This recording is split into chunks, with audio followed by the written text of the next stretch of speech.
Hey everyone, welcome back. Today is September 20th, and Baro is coming to the Strata Relay on Earth.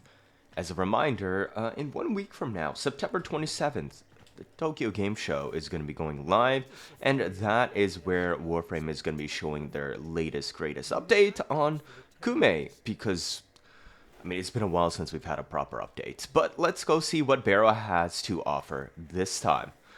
Rethune display. This is our top left item at the list, so I'm guessing this could be new, but I can never really tell because the cosmetic poster stuff like this is, well, typically nothing that crazy. Prime Chilling Grasp returns once again. I'd strongly recommend you to pick this up. This is one of the primed mods for shotguns, but the other one was the electric mod. But this could be very useful for raw viral damage these days, or, well, if you for some reason want to build for raw magnetic, but raw viral, very high raw damage. So that is an option there. We have our Lisette Prime, if you'd like to pick this one up. It is available to there, and it looks like this. We have our Prisma Mech heads, the usuals. I don't think there's as much that I need to show through for these. There's also the Prisma Skana. Now here's the interesting thing. If you are interested in Incarnons, this is now the best normal sword because it gains much more stats with the Incarnon form, and I do know how like better variants lose stats, blah blah blah. So if you actually want to use it as a sword, then this one would be the best choice.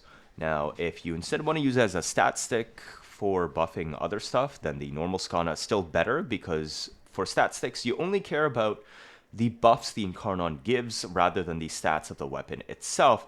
So Prisma Skana, do pick it up if you haven't got already. It's at least MR fodder, but if you want to use swords as a weapon, this is the best one we got.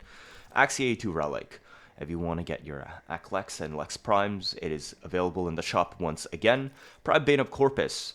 Typical, usual. If you're fighting Sisters Parvos, you're doing longer runs against Corpus, or you just want to complete your collection, it is here available once more, and as we know, there are way too many different Bane mods. So if you were waiting for specific ones to come about and you don't really feel like picking this one up, I would still recommend picking it up because you don't know when it's going to come back, and I'm sure you know how long you've been waiting for whichever one you actually want to show up, right? Okay, Scimitar Prisma Skin is available once again. I think this is actually one of the nicer looking Prisma ones because most of them I find for the landing ships don't look that great. Teer Atmos. Now you can cosplay as Bane. Teer Arrow skin returns once more for your, well, bows. Supra Vandal. This one's actually a pretty fun one. It's not really anything special these days, but it's still satisfying, I'd say, to shoot and has pretty good status. So if you're in the current era where you want to play with more status shenanigans, I guess you can make it viable. But it's not an amazing weapon, but you can make it work. Zagluxum Ornament. Isn't it supposed to be facing the other way around anyways? You can pick this up as a decoration if you want to use it. Tactis Fighter Decoration. This goes in your Empyrean vignettes in your personal quarters if you chose to run the space scene instead of a fish tank. Pedestal Umbra, the polar opposite to Pedestal Prime, also costing you 1,000,000 credits if you'd like to pick it up, and it looks like this. Perfect dice to put some stuff up on top. We have a Lemna Staff Skin, caring about some Laverian lore once more, and if you want it, it is available now. This is the actual real version, rather than the imposter version that the kids have made. I actually think this looks pretty nice, and it colors interestingly. Rashitur Cold Sign Dana returns once more for a little bit of Neja lore.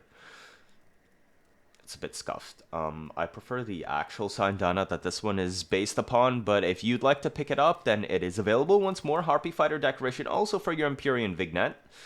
Space Fighter scene in your personal quarters, and then your Teer Greth series. I actually find that this armor series is one of the better looking Teer ones, and I'd actually consider using. Like, the chest one looks pretty cool. The leg plate ones look decent. It actually looks kind of like for combat rather than just purely cosmetic purposes. It's a little bit grittier. It's still angular, but it's not as hyper polished and stuff and whatnot. And then we got the Reverence Ephemera too. With every step that you take, you will exude Baro's same Honor and Pride. Honestly, I think, is this new? Because I don't remember seeing this before. I'm actually gonna pick this one up after I finish making this video because I think it looks pretty nice. Lunar Renewal Emblem for your shoulders is available once more if you didn't get it yet for this year. And then, of course, a Baro statue, the typical Sense of Naros blueprint, and Fey Path Ephemera. And if you show up in a Naros Prime, then Lost Signaled quest item will show up to escort Baro himself. I don't know why Voltaic Strike is all